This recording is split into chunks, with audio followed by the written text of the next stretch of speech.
우리는 신앙생활 하고 있습니다. 그렇지 않습니까? 어디서 종교 그러면 무교 이렇게 하거나 불교 이렇게 하지 않고 기독교에 체크를 합니다. 혹시 무교에 체크하시는 분 없죠? 예, 그렇습니다. 누가 물어보면 나 교회 다녀 라고 이야기합니다. 그렇죠? 그러면 우리 교회에서 신앙생활 해오는 삶을 우리는 살아가고 있는데, 그렇다면 우리가 믿는 하나님은 도대체 어떤 분이십니까? 여러분이 믿는 하나님은 어떤 분이세요? 진짜 진지하게 곰곰이 잘 생각해 봐야 돼요. 내가 믿는 하나님은 어떤 하나님이십니까? 라고 옆에 있는 순장님이 나한테 물어본다면 뭐라고 대답하겠어요? 좋으신 하나님이요. 사랑의 하나님이요. 보통 제가 한번 실제로 소그룹 할 때 나눠본 적이 있어요. 천편일률적으로 이 두 가지 중에 다 걸립니다. 대부분 좋으신 하나님이요, 사랑의 하나님이요, 이렇게 말을 해요. 그러면 이제 여기서 한 단계 더 나아가서 이런 질문을 던지면, 그러면 하나님이 어떻게 좋으셨어요? 하나님이 어떻게 사랑하셨어요? 라고 물어보면 이제 그때부터는 어떻게 될까요? 까마귀가 나르죠. 대답을 잘 못해. 점점점점이 되는 거죠. 여러분이 만난 하나님은 어떤 하나님이세요? 진짜로 나에게는 하나님이 어떤 분이십니까? 나의 삶의 자리에서 하나님은 진짜 살아계신 하나님, 나를 사랑하시는 하나님, 나에게 진짜 좋으신 하나님이 맞습니까? 진짜 이거 너무너무 중요해요. 예. 신앙생활 할 때 우리가 잊지 말아야 할 것은, 하나님은요, 여러분, 저기 멀리 계신 분이 아니에요. 항상 찾아오십니다. 함께 하십니다. 여러분 기억하세요. 하나님 어떻게 하신다고요? 찾아오시고 함께 하신다고요. 어디에요? 나의 삶의 자리에.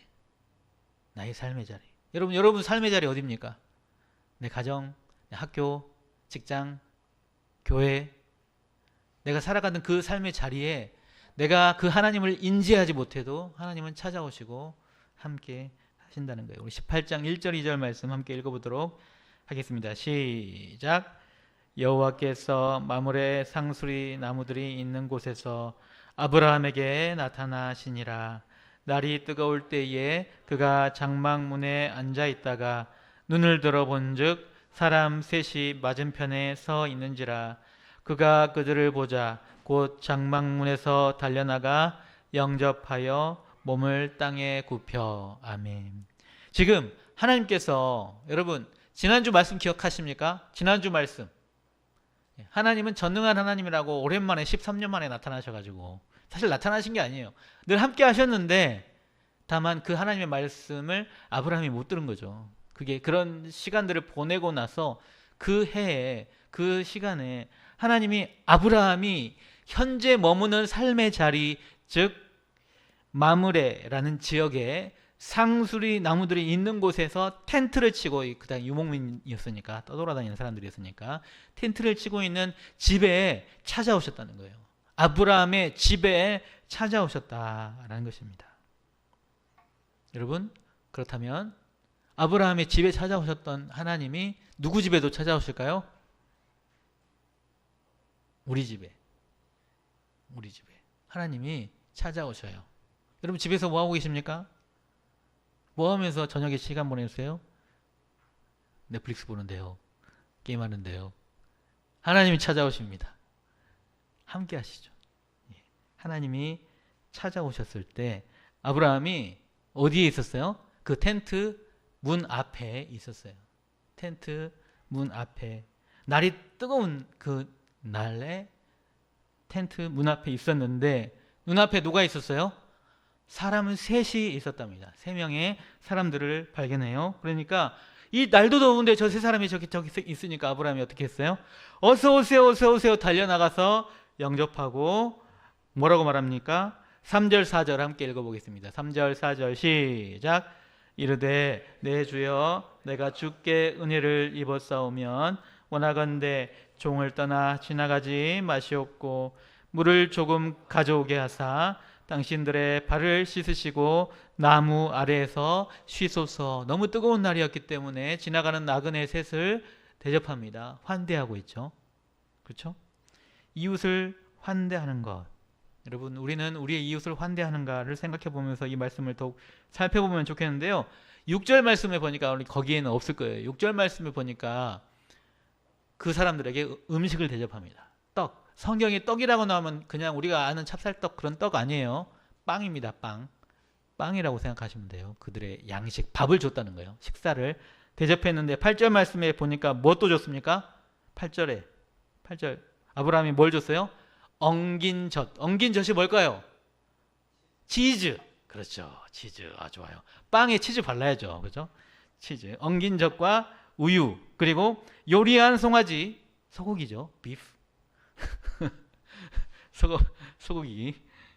여러분, 이거 사실은 오늘날처럼 소고기가 이렇게 흔하던 시대는 아니에요. 그리고 목축하던 사람들에게 소와 양은 재산이기 때문에 그렇게 흔하게 대접할 수 있는 것은 아닙니다. 그렇죠? 예, 우유와 치즈와 또 빵과 고기를 대접하고 있는 모습. 그리고 그들이 먹고 있는 것. 나그네를 환대할 때 이렇게 환대했다는 거죠. 아브라함이 부자였지만 사실 하나님 복 주셔서 많은 것을 누렸지만 여러분, 부자일수록 여러분 부자인 이유가 있습니다. 제가 강남에서 사역을 해봤잖아요. 이 반포 이런 데서. 여러분, 그분들은 진짜 부자가 될 만해. 가만 보면 진짜 짠돌이거든요. 장난 아님. 네, 진짜 자산이 거기는 못해도 한 기본적으로 그 교회에서 최저 약간 그런 경제적인 분들이 한 30억 정도 가졌거든요. 그 교회. 그런 데예요. 근데 그럴만해. 진짜 완전 그렇습니다. 어찌됐든. 근데 아브라함은 하나님이 복을 주셨고 많은 것을 가지고 누리고 있음에도 불구하고 나그네에 대해서 진짜 환대하고 있는 모습. 그죠? 그렇다면 우리도 하나님의 뒤를 따른 하나님의 자녀들로서 우리 주변 사람들에게 또 지나가는 사람들에게 어떻게 환대하고 그들을 관심을 가지고 돌보고 있는가를 생각을 해봐야 돼요. 멀리 안 가도 우리 순원들만 봐도, 여러분, 우리 주위에 우리 순원들 안 보이면 안무를 안궁 대충 이게 넘어가거나 그냥 안 물어보고 그냥 뭐 오면 오겠지 뭐 이렇게 하는 게 아니고 이렇게 관심을 가지고 이렇게 챙긴다는 거죠. 저도 이렇게 예배를 드리면서 텅 비어 있는 자리를 바라보면서 이 친구 오늘은 왜 안 왔지? 속으로 엄청 궁금해하면서 있습니다. 여러분, 어쨌든 우리가 생각하는 우리의 어떤 다른 사람에 대한 관심, 그리고 또 다른 사람에 대한 섬김의 모습이랑은 상당히 많이 다르죠. 그렇지 않습니까? 굳이 내가 내 돈 들어서 저렇게 뭘 사줘야 돼? 아니 내가 대접해야 돼? 내가 관심을 가져야 돼? 그런 생각하지 않습니까? 점점 이 시대는 어떤 것이 잘 사는 거라 하냐면 이기적으로 너 갈 것을, 너 먹을 것을, 너 챙길 것 잘 챙기면서 잘 살아. 그러면 돼 라고 세상은 이야기합니다. 그렇지 않습니까? 우리도 거기에 영향받아서 그렇게 살아요. 생각보다 지갑을 많이 열지 않고 또 많이 대접하지 않고 그래요. 점점점 그렇게 돼가는 것 같아요. 우리의 생각과는 많이 다른 아브라함의 모습을 살펴봅니다. 바로 이에 대해서 예수님이 나중에 아브라함 이후에 1000년 뒤에 예수님이 말씀하셨습니다. 어떻게 해요? 양과 염소의 비유라는 비유에서 마지막 때에 대해서 예수님이 비유를 남기시면서 이렇게 말씀하셨어요. 오른쪽에 의인들을, 왼쪽에 염소와 같이 악인들을 가르시고, 야 너희들이 내가 줄일 때에 먹을 것을 주었고 내가 목마를 때 마실 것을 주었고 내가 나그네 되었을 때 나에게 대접하였다라고 의인들에게 말한다는 거죠. 오른쪽의 의인들에게 예수님이 이 마지막 심판 때 그렇게 말해요. 그러니까 의인들이 뭐라고 말한다고요? 25장 37절 읽어보겠습니다. 시작. 이에 의인들이 대답하여 이르되 주여 우리가 어느 때에 주께서 줄이신 것을 보고 음식을 대접하였으며 목마르신 것을 보고 마시게 하였나이까? 무슨 말이에요? 우리가 언제 주님 대접했어요? 그런 적 없는데요 라고 말하는 거죠. 그렇죠? 예수님이 말씀하실 때, 야 내가 목마를 때 물 주고 배고플 때 음식 주고 내가 나그네 됐을 때 대접해 줬다라고 말하는데 우리는 주님한테 그렇게 한 적이 없는데요 라고 말할 때 이렇게 말합니다. 예수님의 말씀, 하늘의 임금의 말씀입니다. 25장 40절 말씀 읽어보겠습니다. 시작. 임금이 대답하여 이르시되 내가 진실로 너희에게 이르노니 너희가 여기 내 형제 중에 지극히 작은 자 하나에게 한 것이 곧 내게 한 것이니라 하시고 아멘. 누구에게 한 것이? 우리 순원들에게 한 것이 주님께 한 것이다 하는 거죠. 교회 안 온 우리 형제 자매들, 요즘 우리 형제 자매들 있잖아요. 보통 오히려 가족들한테 더 별로 관심이 없잖아요. 그런 시대에 그 가족들에게 한 것이 주님께 한 것이다라는 거죠. 우리 태신자들에게 한 것이 주님께 한 것이다라는 거죠. 그렇습니다. 주님은 그것을 주님께 한 것이라고 쳐준다는 거죠. 그렇게 여겨줍니다. 그들에게 관심을 가지고 돌아보는 것, 그것을 주님께 한 것이다라고 주님은 보신다는 거죠. 여러분, 진짜 더 많이 좀 관심을 가져줬으면 좋겠어요. 우리 도남제일교회가 그랬으면 좋겠습니다. 그런데 여러분, 이 아브라함이 그냥 이렇게 이웃을 잘 대접했다라는 것 이상의 의미가 우리가 한번 읽은 말씀에 있습니다. 뭔가 아브라함이 볼 때는 뭔가 특이한 특이점을 발견해요. 1절, 2절 말씀 다시 한번 읽도록 하겠습니다. 1절, 2절 시작. 여호와께서 마므레의 상수리 나무들이 있는 곳에서 아브라함에게 나타나시니라. 날이 뜨거울 때에 그가 장막 문에 앉아 있다가 눈을 들어 본즉 사람 셋이 맞은편에 서 있는지라. 그가 그들을 보자 곧 장막 문에서 달려나가 영접하며 몸을 땅에 굽혀. 여러분, 이웃을 잘 대접해야죠. 환대해야죠. 더운 날이 지나가는 사람들에게 물을 대접하고 양식을 대접하는 거 얼마나 좋습니까? 근데 그거 이상의 모습을 보인다는 거죠. 누가요? 아브라함이 되게 특이한 행동을 하죠. 달려나가서 환영을 하는데 그 뜨거운 날, 여러분, 그 건조하고 뜨거운 중동 지역에 날이 되게 뜨거운 날에 돼지 온도, 땅 온도가 얼마나 올라갔겠어요? 근데 몸을 땅에 굽혀서 절하고 있습니다. 이것은 어떤 행위예요? 예배하는 거죠. 예배. 아브라함이 볼 때 이 사람 셋이 특이했다는 거죠. 그죠? 그냥 단순히 이웃이라기보다도 뭔가 적어도 여호와의 천사 혹은 사자처럼 여겨졌다는 것이 분명합니다. 하나님이 아브라함에게 찾아오셨구나라는 것을 아브라함은 느낀 거예요. 그리고 하필이면 숫자가 몇이에요? 셋이죠, 셋. 제가 몇 번 설교한 적이 있잖아요. 아브라함이 만났던 멜기세덱에 대해서. 그죠? 사람이 둘이 아니고 셋이었다라는 것이 의미심장합니다. 아브라함의 장막 가운데 삶의 자리에 사람 셋의 모습으로 하나님이 찾아오신 거예요. 나그네의 모습으로, 어떤 사람 셋의 모습으로 찾아오셨어요. 함께 하시고 힘주시고 뭔가 말씀하십니다. 여러분, 그렇다면 내 삶의 자리에, 내 마음에 주님이 함께 하십니까? 진짜로? 여러분 상상해 보세요. 진짜 내 삶의 자리에, 내 삶의 자리에 한번 생각을 해보요. 거기에 하나님이 찾아오셔. 이렇게 딱 찾아오시면, 함께 하시면, 여러분 우리는 어떻게 살까요? 이렇게 살까요? 진짜 한번 진지하게 생각을 해보십시오. 좀 좋은 책이 하나 있는데요, 여러분. 로버트 멍어라는 사람이 쓴 내 마음 그리스도의 집이라는 책이 있습니다. IVP에서 나온 아주 얇은 소책자예요. 금방 읽을 수 있는. 근데 꼭 읽어볼 필요가 있는. 읽어본 사람 혹시 계십니까? 내 마음 그리스도의 집. 이거는 진짜 꼭 반드시 읽어봐야 할 책인데요. 꼭 기회 되면, 기회 아니면 진짜 전체 청년들을 사주더라도 꼭 진짜 사주더라. 우리 교재비 있지 않나? 있죠. 그거는 진짜 이거는 꼭 읽어볼 필요가 있습니다.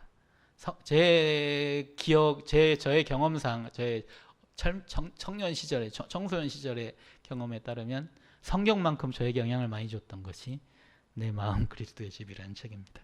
어찌됐든 내 마음에, 내 삶의 자리에, 내 집에, 내 직장의 그 자리에, 거기에 하나님이 계셨다는 거죠. 찾아오셨다는 거예요. 내 마음에 여기에 나와 함께 하신다는 거예요. 여러분, 이 사실을 우리는 기억해야 돼요. 아브라함에게 찾아오셨던 것처럼, 사람 셋의 모습으로 오셨던 것처럼 내 삶의 자리에도 하나님은 저기 멀리 계신 분이 아니라 여기에 나와 함께 하시는 분이다라는 것을 우리는 믿어야 돼요. 신앙생활 한다는 것은 그런 겁니다. 주님과 함께 걷는 거예요. 주님과 함께 하는 겁니다. 내가 교회를 주일날 찾아와서 도남제일교회 여기 예배당에 와서 예배 드릴 때만 하나님이 함께 하시는 것이 아니라 내 자리에 주님이 함께 하시는 것, 그것이 신앙생활입니다. 주님은 그렇게 언제나 우리를 찾아오시고 함께 하시는 분이십니다. 이 사실을 우리는 믿어야 돼요. 고백해야 돼요. 발견해야 돼요. 함께 하시는 그 주님이 아브라함에게 어떻게 찾아오셔서 어떤 말씀을 하십니까? 18장 10절 말씀 우리 함께 읽어보도록 하겠습니다. 18장 10절 시작. 그가 이르시되 내년 이맘때에 내가 반드시 내게로 돌아오리니 내 아내 사라에게 아들이 있으리라 하시니 사라가 그 뒤 장막문에서 들었더라. 아멘. 뭐라고요? 내년 이맘때, 내년 1년 뒤에 너 아들 낳을 거야 라고 말씀하신다는 거죠. 하나님이 내년 이때에 아들을 반드시 낳을 거야 라고 말씀하셨습니다. 여러분, 이거는 정말 소름 돋는 이야기거든요. 왜냐하면 여러분, 아브라함이 12장에서 하나님이 아브라함을 처음 부르셨을 때 나이가 몇 살이었어요, 여러분? 75세 할아버지였어요. 75세. 그리고 지금 너에게 아들이 있을 거야 라고 말씀하실 때가 몇 살이라고요? 내년에 아들이 있을 거야 라고 말씀하실 때가 99세 때예요. 99세 때. 몇 년이 흘렀습니까? 하나님이 아들 주실 거야 비전을 주신 다음에 아무런 응답이 없으셨어요. 계속 기다리게 하셨습니다. 그러니까 86세에 중간에 뭐 했어요? 하갈 통해서 이스마엘 낳고 막 그랬잖아요. 조급해가지고 성급해가지고. 우리가 신앙생활 할 때 꼭 이런다니까요. 하나님의 때에 약속이 있을 거야 라고 말씀하시고 그것을 계속 기다리게 하실 때는 그런 이유가 있는 거죠. 하나님이 하나님의 때에 응답하실 때, 하나님은 아까 우리가 하나님 찾아오셨다라고 첫 번째 말했는데 하나님은 약속을 반드시 이루시는 분입니다. 여러분, 우리에게 하나님이 하신 약속이 있습니까? 기도할 때 찬양할 때 주셨던 마음이 있습니까? 내가 어렸을 때 중고등학교 어떤 수련회 어떤 찬양할 때 어떤 시간에 하나님이 나에게 주셨던 그런 혹시 그런 마음이 있다면요, 여러분, 그거 그냥 죽은 쓸데없는 잊어버려야 되는 그런 것이 아니에요. 하나님의 모든 말씀은 살아서 능력 있는 생명의 말씀이기 때문입니다. 오늘 세 사람이 찾아와 하나님이 구체적인 형태로 사람으로 찾아오셔서 내년이야 라고 말해주고 있는 겁니다. 객관적인 사실은 어떻다고요? 18장 11절 읽어보겠습니다. 시작. 아브라함과 사라는 나이가 많아 늙었고 사라에게는 여성의 생리가 끊어졌는지라. 이때 사라의 나이는 89세. 사라의 나이, 할머니 89세가 내년에 임신할 거야 라고 말했다는 거죠. 내년에 임신이 아니죠. 내년에 나으려면 올해 임신할 거야 라고 말하는 거죠. 그러니까 그 객관적인 사실이 그랬다는 거죠. 불가능. 지금 계속 그 사라의 불가능에 대해서 말하잖아요. 자녀 불가능에 대해서 지금 몇 주 동안 말하게 되는 것 같은데, 세상은 안 된다라고 말하는 것이 하나님 볼 때는 아니에요. 하나님은 전능한 하나님이라고 말했잖아요. 전능하신 하나님이 진짜 나의 하나님인가 우리 생각을 해보면서 그 하나님이 약속을 이루신다고 오셔서 말씀하실 때, 하나님이 말씀하실 때 사라의 반응은 객관적인 팩트가 이러니까 어떻게 반응한다고요? 12절처럼 반응한다. 사라의 반응 함께 읽어보겠습니다. 시작. 사라가 속으로 웃고 이르되 내가 노쇠하였고 내 주인도 늙었으니 내게 무슨 즐거움이 있으리요? 속으로 어땠다고요? 웃었다고요. 헤헤. 어떻게 웃었을까요? 호호호 이렇게 웃었을까요? 흥 이렇게 웃었을까요? 사라의 웃음의 의미는 무엇일까요? 여러분, 사라의 웃음의 의미, 그 모습은 어떤 모습일까요? 비웃음이었을까요? 한간에 한창 많이 쓰던 썩소였을까요? 요즘 그런 표현 안 쓰나? 안 쓰죠. 요즘 안 쓰죠. MZ도 안 쓰죠. X세대는 씁니다. 네. 뭐였을까요? 자조였을까요? 말도 안 돼. 뭐 이런 거였을까요? 뭐였을까요? 불신이었을까요? 어찌됐든 그런 웃음이었다는 거죠. 근데 사라가 웃었구나, 이렇게 생각해, 그래 뭐 그럴 수 있지 생각했을지 몰라요. 근데 이 사라의 웃음의 장면과 이 포인트가 우리가 항상 말씀을 들을 때 반응과 똑같다는 거죠. 안타깝게도. 여러분 그렇지 않습니까? 나 어렸을 때 들어본 말씀이네. 내가 저 스토리 알아. 하고 내 삶에는 절대 이루어지지 않을 거야. 그죠? 하나님의 말씀과 내 삶은 전혀 상관이 없어. 하하, 헛. 여러분 우리가 하나님 앞에 보이는, 하나님의 말씀 앞에 보이는, 하나님의 약속의 말씀 앞에 보이는 반응이 사라의 웃음과 같다는 거죠. 그러자 하나님이 등판하십니다. 바로 직접적으로 18장 13절 14절 함께 읽어보겠습니다. 시작. 여호와께서 아브라함에게 이르시되 사라가 왜 웃으며 이르기를 내가 늙었거늘 어떻게 아들을 낳으리요 하느냐. 여호와께 능하지 못한 일이 있겠느냐. 기한이 이를 때에 내가 내게로 돌아오리니 사라에게 아들이 있으리라. 아멘. 여러분 이 말씀 너무 중요하죠. 왜 중요한지 아세요?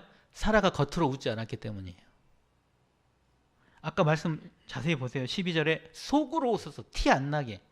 근데 하나님은 뭐 어떻게 하냐고? 속으로 하나도 티 안 나게 웃었는데 하나님 어떻게 한다고요? 다 알아. 이거 정말 중요한 포인트예요. 왜? 사라의 웃는 것처럼 우리가 하나님 앞에 말씀 앞에 그렇게 반응하고 있다는 것을 하나님이 다 알아. 예배 시간 앉아 있는데 분명히 속으로 웃고 있다는 사실을, 별로 믿고 있지 않다는 사실을 하나님이 다 알아.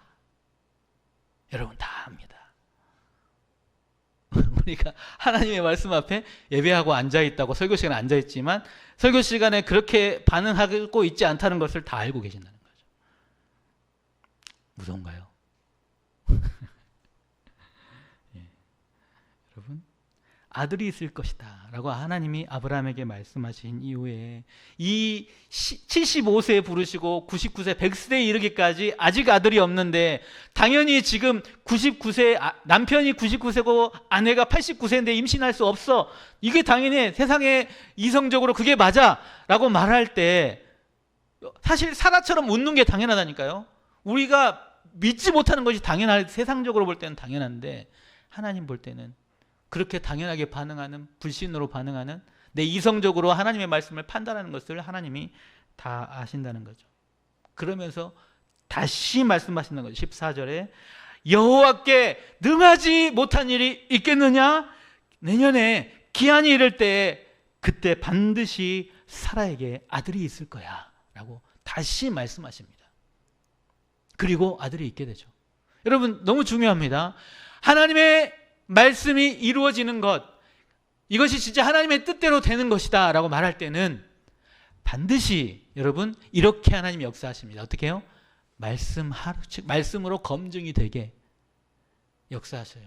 이게 하나님의 뜻인가 아닌가, 그냥 우연히 된 것인가 아닌가는 말씀으로 알 수 있어요. 여러분 말씀으로 다시 말씀으로 확인할 수 있을 때 그것이 하나님의 뜻인지 아닌지 알 수 있는 것입니다. 하나님은 그렇게 우리에게 약속을 이루시는 분이십니다. 여러분 여러분에게 주셨던, 꿈꾸게 하셨던 것이 있습니까? 그러면 반드시 이루어져요. 진짜로. 네. 18장 14절 다시 한번 읽어볼까요? 시작. 여호와께 능하지 못한 일이 있겠느냐? 기한이 이를 때에 내가 내게로 돌아오리니 사라에게 아들이 있으리라. 이렇게 하니까 사라는 어떻게 했다고요? 아니 내가 분명히 속으로만 웃었는데 하나님이 다 하시고 확 찌르니까 어차 눌렀다는 거죠. 그러니까 15절에 어떻게 했다고요? 15절 시작. 사라가 두려워서 부인하여 이르되 내가 웃지 아니하였나이다. 이르시되 아니라 네가 웃었느니라. 이 사라의 반응이 누구의 모습? 우리의 모습이다는 것입니다. 안 웃었어요 주님, 이렇게 하는 거. 회피와 변명, 그렇지 않습니까? 말씀 앞에서 그래도 가끔씩 은혜 받을 때 나의 삶과 비교해서 그래도 그건 아니에요. 근데 그 정도까지는 아니다. 에이, 그 정도까지는 아니었어요. 라고 말하면서 회피하고 변명하는 것. 그것이 우리의 신앙의 생활의 모습입니다. 아니에요, 주님. 아니, 그건 아니거든요. 나 안 했거든요. 여러분, 어린아이들을 안 키워보셨지만 여러분 나중에 자녀를 키워보십시오. 야, 너 뭐 이거 했지? 그럼 절대로 네, 이거 했어요 하는 자식들은 없습니다. 처음에. 여러분, 우리도 어렸을 때 그랬어요. 아니요, 그게 아니라 누가 이렇게 해가지고 뭐 어쨌다고 저쨌다고 변명하는 거 아닙니까? 100%. 여러분 안 그랬습니까? 아, 그게 아니라 뭐 누가 어쨌다고. 아담도 그랬고 하와도 그랬고 지금 여기 사라도 나 아니었다. 아니라고 했잖아요. 웃었으면서. 그죠? 이것이 죄의 모습입니다. 그리고 우리의 모습이죠. 그런데 다시 한번 기억하십시오. 하나님은 다 아셔요. 다 아셔요. 그러니까 그러면 어떻게 해야 될까요? 하나님 다 아시는데 아니라고 해야 할까요? 아니면 어떻게 해야 할까요? 애초에 툭 까 그냥. 그래요, 주님. 솔직히 그랬어요.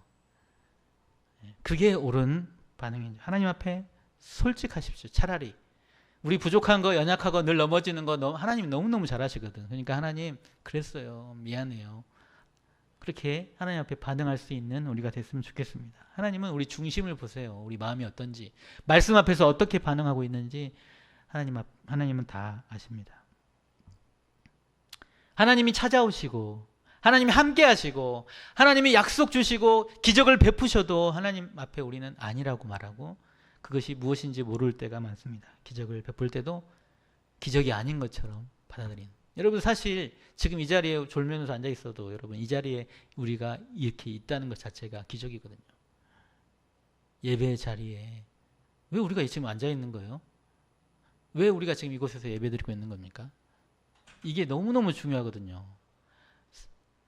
하나님이 우리가 생각하는 것 이상으로 우리를 인도하시고 이미 이 자리에 하나님의 말씀을 듣도록 하신 거예요. 하나님의 말씀을 듣는다는 것은 이것을 이루시겠다는, 나를 구원하시겠다는, 전능하심으로 나를 만나주시겠다는 하나님의 뜻입니다. 그래서 결과가 어떻게 됐다고요, 여러분? 웃었던 사라에게 21장 3절 함께 읽어보겠습니다. 시작. 아브라함이 그에게 태어난 아들 곧 사라가 자기에게 낳은 아들을 이름하여 이삭이라 하였고. 여러분, 이삭의 의미를 아십니까? 들어보셨나요? 이삭이 무슨 뜻이에요? 자신감 있게 말해요. 우리 성원이가 말했습니다. 정답을. 웃음이라고. 이삭의 웃음은, 이삭의 뜻은 웃음이라는 뜻이에요. 이삭의 원래 히브리 단어는 이렇게 됩니다. 이즈학. 특이하죠? 되게 특이한 말이 아닙니까? 무슨 말이에요? 의태어예요. 의태어가 뭐죠? 모양을 흉내낸 거야. 여러분, 입을 벌려보세요. 웃어보세요. 활짝. 그럼 어떻게 웃을까요? 입을 쫙 벌리죠. 그 모습을 이즈학이라고 하는 거예요. 이즈학. 진짜로. 이를 쫙 벌리는 모습으로 활짝 웃는 모습을 이즈학. 웃음. 이즈학 하면 이게 벌어지잖아요. 그게 이삭이에요. 웃음이라는 뜻입니다. 그래서 사라의 그 고백이 되게 웃깁니다, 사실. 6절, 7절 말씀 읽어볼게요. 6절, 7절 시작. 사라가 이르되 하나님이 나를 웃게 하시니 듣는 자가 다 나와 함께 웃으리로다. 또 이르되 사라가 자식들을 젖먹이겠다고 누가 아브라함에게 말하였으리오마는 아브라함의 노경에 내가 아들을 낳았도다 하니라. 사라 90세에 아들을 낳고 내가 1년 전에 웃었었던 비웃음, 이것이 진짜 웃음으로 바뀔 줄이야 라고 말하면서 이것을 개그로, 그죠? 웃음으로 무마하면서 이게 노래를 부르면서 모든 사람이 다 알도록 했다는 거죠. 당시 그 주변에 있는 사람들에게 오죽하면 아들의 이름도 웃음이라고 말하면서, 야, 누가 내가 이 90살에 애 낳을 줄 어떻게 알았어? 나 예전에 비웃었는데 진짜 하나님이 이 비웃음을 찐웃음으로 바꾸셨어. 나의 불신을 믿음으로 바꿔주셨어. 나의 자조를 확신으로 바꿔주셨어. 나의 가짜 웃음을, 매너 웃음을 진짜 웃음으로 바꿔주셨어. 감탄으로, 감사로, 믿음으로 살아가 웃으며 하나님 앞에 서게 됩니다. 여러분, 우리가 믿는 하나님 어떤 하나님입니까? 전능한 하나님이세요. 전능하신 의미를 우리는 오해합니다. Almighty, 모든 것이 가능한, 주께 능하지 못한 일은 없습니다. 주님께 모든 것이 가능해요.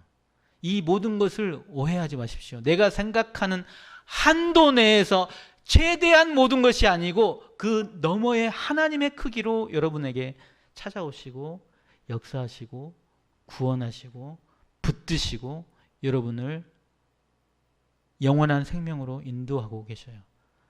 내가 내 한도 내에서 생각하고 하나님을 가두지 마십시오. 하나님의 약속으로 오늘도 우리를 인도하고 계시는데 우리는 하나님을 가두고 그 안에서 되게 힘들어합니다. 우리는 그런 삶을 살아요. 열고 하나님을 붙들면 돼. 여러분, 우리가 기도할 때, 찬양할 때 손 들면서 하나님을 붙들면 돼. 하나님을. 전능하신 하나님, 우리는 진짜 믿고 있는가? 하나님이 우리에게 찾아오시고 하나님이 약속 주시고 하나님은 전능하신 하나님이시다. 바로 그 하나님이 저와 여러분을 늘 함께 하시기 위해서, 죄 중인 우리를 구원하시기 위해서 십자가로 자기 아들의 피를 묻혀 우리를 사랑해 주셨죠. 아, 내 아들의 피가 묻은 녀석이구나. 내가 내 자녀로 삼아야지. 그리고 내가 나의 전능함으로 구원해야지. 내가 언제나 나에게 도움을 청할 때 붙들어 줘야지. 하나님은 그렇게 말씀하시는데 우리는 그 하나님을 보지 못하고 내 삶의 자리에 여전히 나 혼자 외롭게 지치고 힘들게 다람쥐 쳇바퀴 돌듯이 맨날 그렇게 내 한도 속에서, 한계 속에서 힘들어하며 살아가고 있지는 않습니까? 하나님이십니다. 사랑하시는 하나님, 좋으신 하나님, 찾아오시는 하나님, 약속을 이루시는 하나님, 전능하신 하나님이 저와 여러분의 하나님이십니다. 이 사실을 믿는 믿음으로 우리 같이 찬양하며 나아갔으면 좋겠습니다.